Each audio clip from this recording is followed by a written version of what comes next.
This is Bigger Questions with your host, Robert Martin.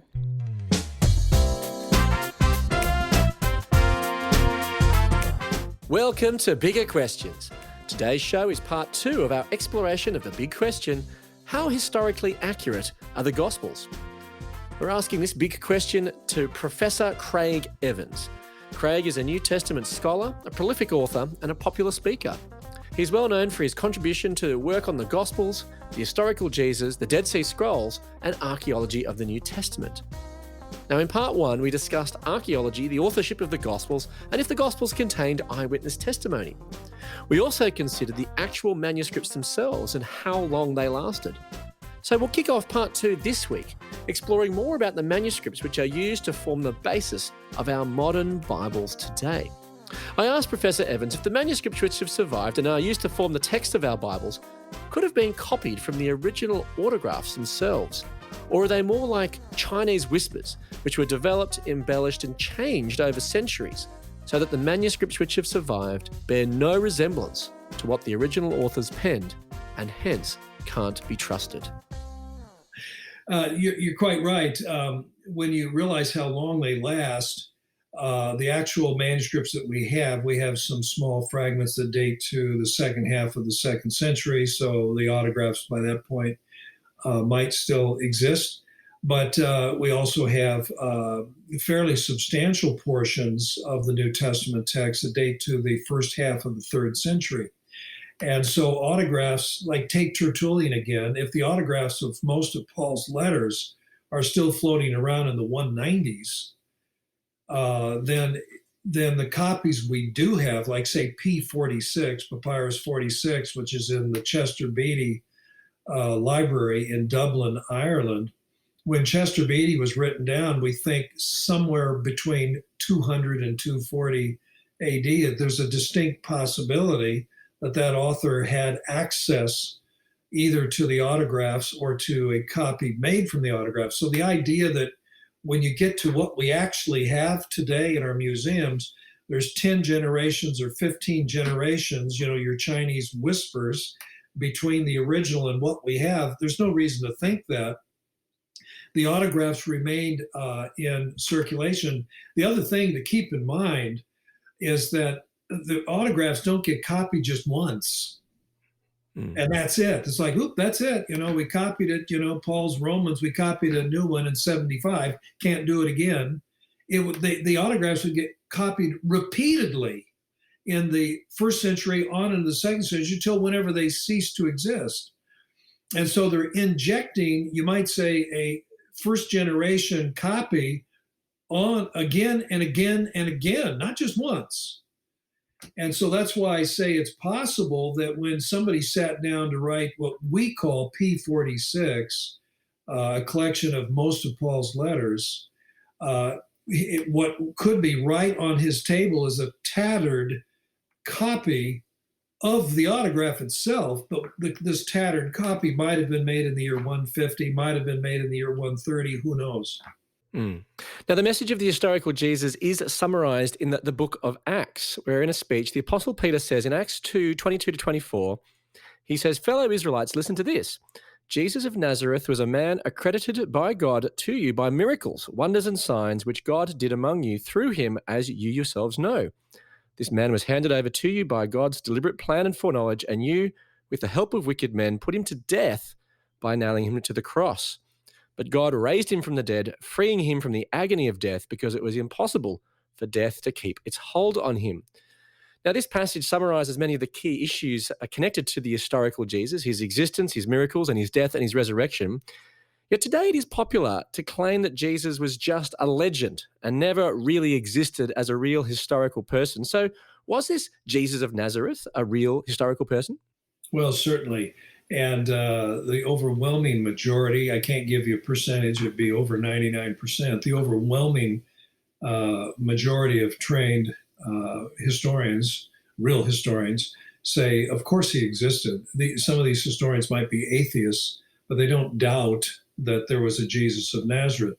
And by the way, the majority of historians would also say that Jesus did things that people observed, which they from their point of view, could only be interpreted as a miracle. And I think that's a very important point to make. Some people get this confused that as a historian, I or someone else, I'm trying to make a scientific claim about miracles. You need to know. I mean, as a Christian, I believe that miracles did occur. But as a historian, I say what happened, Jesus, the real Jesus, the Jesus of history, did things that people observed that astounded them. Mm. And I don't see these people as stupid. Some of them might have been ignorant. Some of them might have been prone to believe almost any rumor or anything they hear. I mean, people are like that today. They'll hear the biggest and silliest nonsense. And by the way, nonsense can be skepticism too. There are people running around saying that no astronaut ever walked on the moon. Well, that is really silly. Or the CIA attacked and destroyed the towers. The Trade Center in New York. I mean, you got to be kidding me. And that's skepticism, though, I suppose, isn't it? Yeah, they think they're skeptical. And a lot of people think if you're skeptical, you're critical. If you're skeptical, you're a real critical thinker, and you demand evidence. Well, you can be profoundly naive in the other direction, where the evidence is more than sufficient, but you are so committed to a strange ideology or an odd worldview that you embrace the dumbest interpretation of the evidence. So I think I've seen historians. This would include Jewish historians who say, I don't know what to make of Jesus, but he clearly did do things. He taught things and he did things that impressed his contemporaries. And I'm not going to write off all of his contemporaries as a bunch of ignoramuses who don't know anything. So that's the right approach to miracle. You can go beyond that, say, okay, well, then what does all of this mean? Here's somebody whose teaching was riveting. And you look at Jesus' teaching, I mean, he's ahead of his time by, centuries and centuries. His teaching is still transformative. That's a very important point to make. So he's not just some, Swami who has a few ideas 2,000 years ago that are quaint today, utterly irrelevant, have no application, in fact, would be judged harmful. No, Jesus's teaching is still cutting edge, transformative. And most people would agree, gosh, if everybody did what Jesus taught, the world would be at peace and full of harmony and so forth. So you look at that and you begin that I'm shifting into a new criterion, which evaluates the results, the fruit of the tree. Is the fruit good? Actually, it is. And so it's an argument from pragmatism. So did Jesus do things? Yes. What were people in antiquity astounded by it? Yes. They said things like, we've never seen this before. So what was Jesus doing? Well, look at the results also. Then you can, of course, talk about the resurrection and on we go, and which is why, there are over 2 billion people who identify themselves as Christians.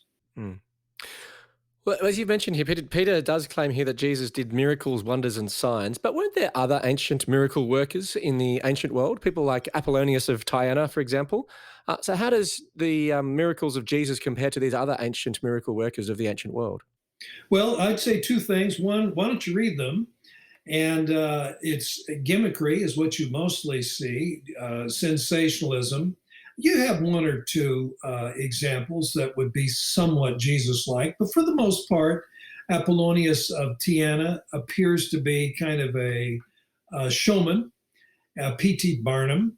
By the way, he's evaluated that way. Yes, he's evaluated. Lucian, I've mentioned Lucian already, Lucian of Samosata.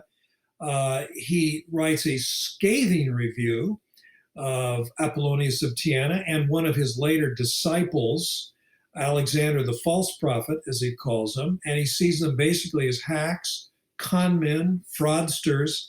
But even so, I'll stay away from that. Just look at what he does. What is the actual account that we have? Philostratus is the one that gives us the really nice positive account. Philostratus is writing his Vita Apolloni, his Life of Apollonius. He writes it for a woman in the emperor's court who's very pro-pagan and anti-Christian. And so we suspect that Philostratus is aware of the Gospels, knows the Jesus stories, the miracles that Christians talk about. And there's a little bit of one-upmanship here. Mm-hmm. As like, oh, well, your Jesus did that, did this. Yeah, well, Apollonius did the same thing. So you get a little bit of that. I think that's going on. And we're talking about the 220s, 230s. We're talking a long time removed. Apollonius supposedly died in the 90s when Emperor Domitian was still living, and he was assassinated, in 96. So sometime in the late first century is when Apollonius dies. And so here's somebody writing his life 130 years later. He seems to be mimicking the testimonies of the cult of Asclepius. He's doing a little bit of one-upmanship with Jesus in the Gospels.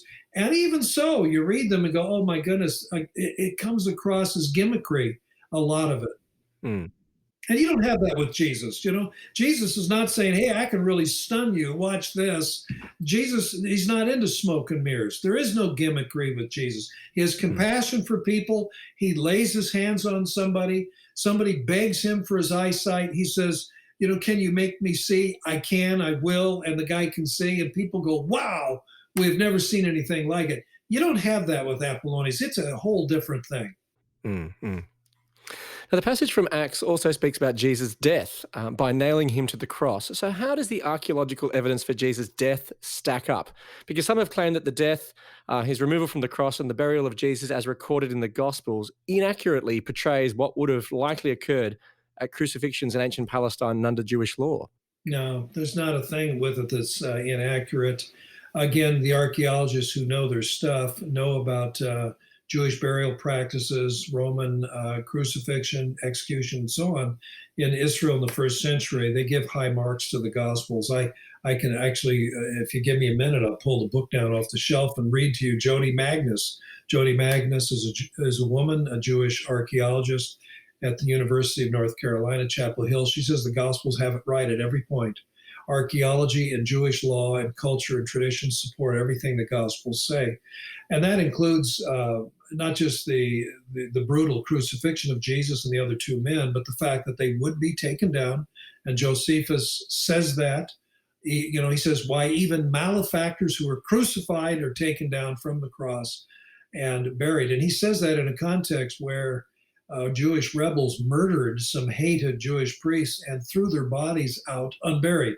And he said, that's an outrage. We do not do that. And he's talking about a time when it was Roman authority. Only Rome could execute anybody. So it's the Romans who have crucified people, and yet their bodies are buried. And if you know Roman law, and not everybody does, but in the Digesta that was compiled in the 6th century, the Roman law that's quoted is 1st century. It actually comes from Caesar Augustus in his Vita, his life, that he finished writing in the year 13, then he died the following year, plus some other jurists of the 1st and 2nd centuries. And they all say that the bodies of people who have been put to death, if request is made, can be taken down and buried, but request has to be made. And that's exactly what you see in the Gospels. Joseph of Arimathea has sympathy. The Jewish law says if we condemn somebody, the Sanhedrin condemns somebody to death, it's on us to bury him. Not an honor, that is not allowed, but in a tomb set aside for these kind of people. And that's what the Gospels say. The Gospels are right on. The Gospels are not wrong on any point touching the archaeological evidence and everything we know from Josephus, other historians, and sources. Now, this passage also references Jesus' resurrection. Now, this is the most significant historical event of the Christian faith. But is this just a faith statement, or are there reasons to believe that it's an historically accurate claim? Well, there has to be something behind it. And I'll tell you why. You have various charismatic leaders that drew crowds. Josephus tells us about many of them, and promising to do this and show a great sign and so on. And you can see the correlation where people come to Jesus and say, what big sign do you show us? And Jesus, I'm not showing you any sign except, the sign of Jonah. And so you can see Jesus fits into that category. But What makes it different in this case, the other charismatic guys are killed, and that's the end of it. Theudas is captured and beheaded. The Jew from Egypt who led an insurrection, this is mentioned not only by Josephus, but also in the book of Acts, his group is destroyed by Roman troops on the Mount of Olives. He sneaks away, either escapes or his corpse was unidentified. Anyway, never got his name.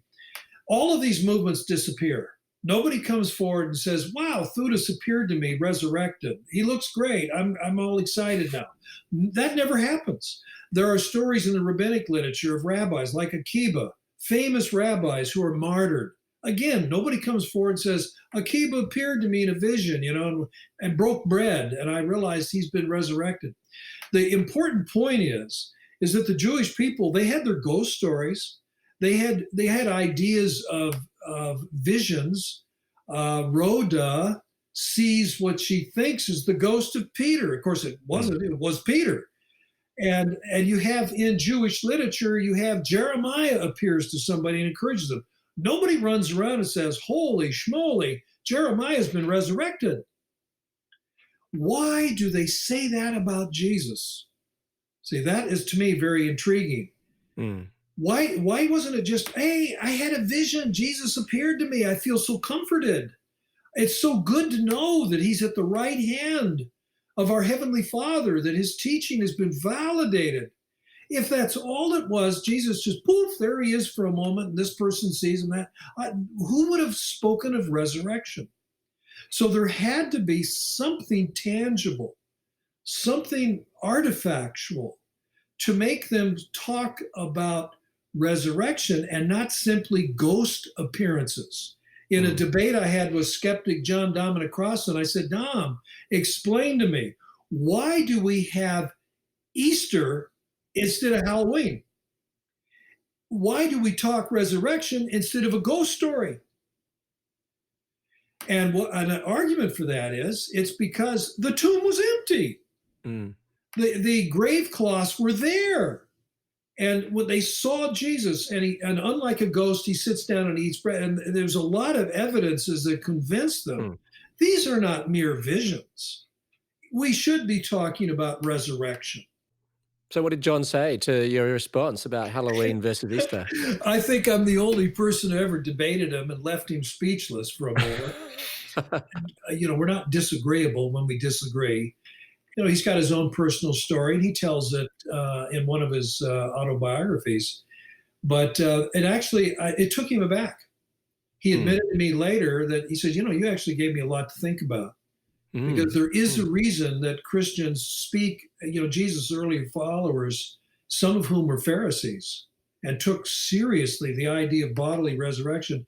There had to be some kind of onus, some kind of burden that they bore well, that convinced them that resurrection was the appropriate thing to talk about and not merely vision.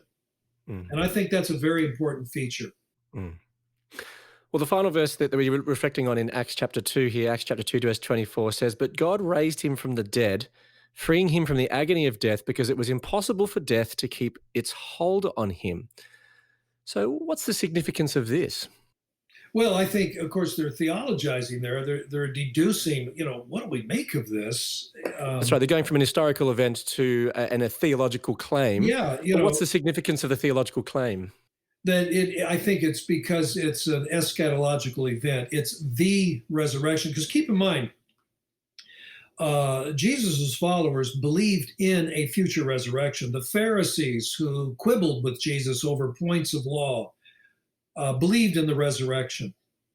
So if Jesus had gone around saying, someday the righteous will be raised up, people would have said, amen, that's right. There'd have been nobody, except Sadducees perhaps, who would have disagreed with him.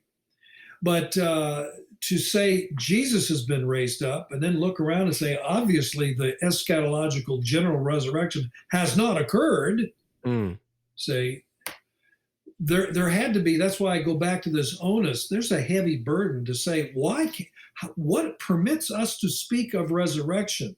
Why can we, as it says in the book of Acts there, how can we appeal to Psalm 16? How do we appeal and say that verse, death could not hold him? this is the early church thinking it through. And they did this over a period of weeks and months. And they realized this is resurrection. It is eschatological. It is the first fruits of the resurrection.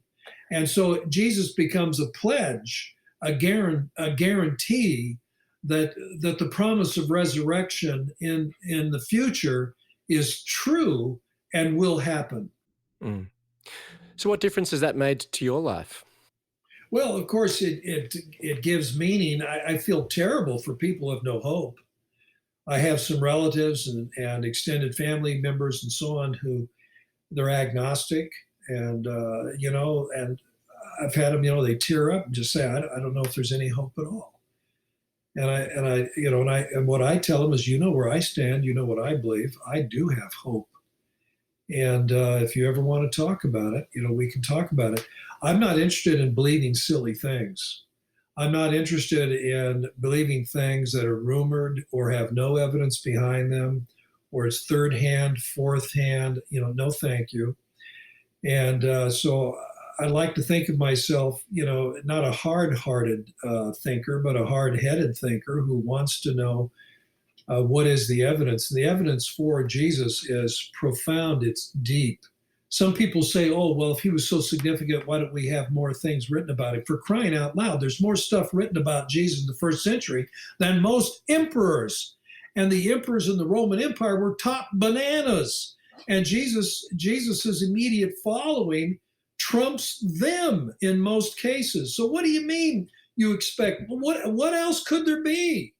In the first century, a movement that in the first few years Nero, when there's the fire in 64 in Rome. Okay, Christianity is just over 30 years old. And Nero is in a deep mess. Half of the city has burned down. Whether he did it or not, I don't know.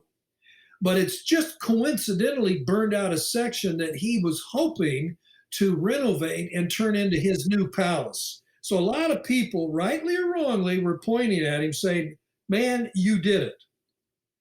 So he fastens the blame on whom? Christians. If they'd been a tiny unknown sect that had not troubled or disturbed the Roman elite, he would have looked for other scapegoats. See what I mean? The Christians are on the radar in 30 years in the Roman Empire's capital city. I think that's very significant. So what do you mean? Gee, if Jesus was so important, why didn't anybody talk about him? Or why isn't anything written? Well, it was. What else do you want? So, Dr. Evans, the more you've read and learned from your career and a lifetime of reflecting on the historical Jesus, has that made you more or less confident in the historical accuracy of the Gospels and the historical basis for the Christian faith? Yeah, much more confident. One of the things that was really important, and it touches on some of this things that we were saying about how history is written, and that's been just in the last 15 years working in this area, pedagogy, how the teachers taught their disciples, their students, and how they expected them to learn their teaching, but also historiography, how it all gets written out as a story. And there's been a lot of important strides made in the last 25, 30 years on understanding both of those areas, pedagogy and historiography. And in understanding it, I realized, that's what's going on. So this old thing about, some skeptics say, well, wait a minute, it reads this way in Matthew and it reads a little differently over here in Luke, or Jesus does something and in Matthew it's over here, but in Mark or Luke it's somewhere else. They can't both be right. That it's a naive fundamentalism. And of course, believers in the Gospels who take them seriously, who are naive, try to harmonize all this. But the skeptics are just as naive. They're just, oh my goodness, you can't harmonize it. So obviously it's a mistake. Somebody's not telling the truth or whatever. Now that we understand pedagogy, where you're actually instructed to paraphrase your teacher, not simply verbatim by rote repeat it, and the historiography is wide open compared to how we think it ought to be done now. We are so fixated on exact chronology and so on. That was not the way history was written, and it could be, and in general it was. Well, now that we understand those things better, we realize the Gospels are actually very well constructed, very well crafted, and very reliable, but you have to interpret them and study them for what they are and not impose modern standards and ideas in some cases that are ideas that are very naive. Mm. So it's been wonderful to chat with you today, Dr. Evans. Thank you so much for your time. We are just about to wrap up. I have one more final question, the big question for today. So, Dr. Evans, how historically accurate are the Gospels? Well, they're very accurate. In light of what I was just saying, you have to understand what they are, what kind of history they are, but they're very accurate. So do we know what Jesus said? Yes. Do we know what he did? Yes. Do we know what happened to him? We do. Do we know how the early church experienced him? And I'm referring here to not just witnessing miracles, but the resurrection. There is no doubt of it. And so we have firsthand evidence in Paul's letters. We have firsthand testimony embedded in the Gospels. And we have people writing the Gospels who had contact with apostles, with eyewitnesses, and with reliable sources. And so, yeah, the Gospels are very reliable. And if we understand them for, their intended purpose and how things were written in antiquity, there's no reason. And archaeology, continues to confirm them again and again. Every single year, the digging goes on, more stuff is dug up, more stuff shows that, hey, the gospel writers, it doesn't even make the news anymore. It has to be pretty spectacular. And I know these archaeologists, and I've worked with them. And, we find stuff and go, oh, yep, that fits. That's very similar to what Matthew says or John or somebody. And that's a routine occurrence in Israel every year. Let me leave you with some of the Bible's answer to the big question, how historically accurate are the Gospels? From Acts chapter 2. Jesus of Nazareth was a man accredited by God to you by miracles, wonders, and signs. This man was handed over to you, and you with the help of wicked men put him to death by nailing him to the cross. But God raised him from the dead, freeing him from the agony of death because it was impossible for death to keep its hold on him. I look forward to you joining us next time for bigger questions. Many thanks to our guest today, Professor Craig Evans. Thank you, Robert. Good to be with you.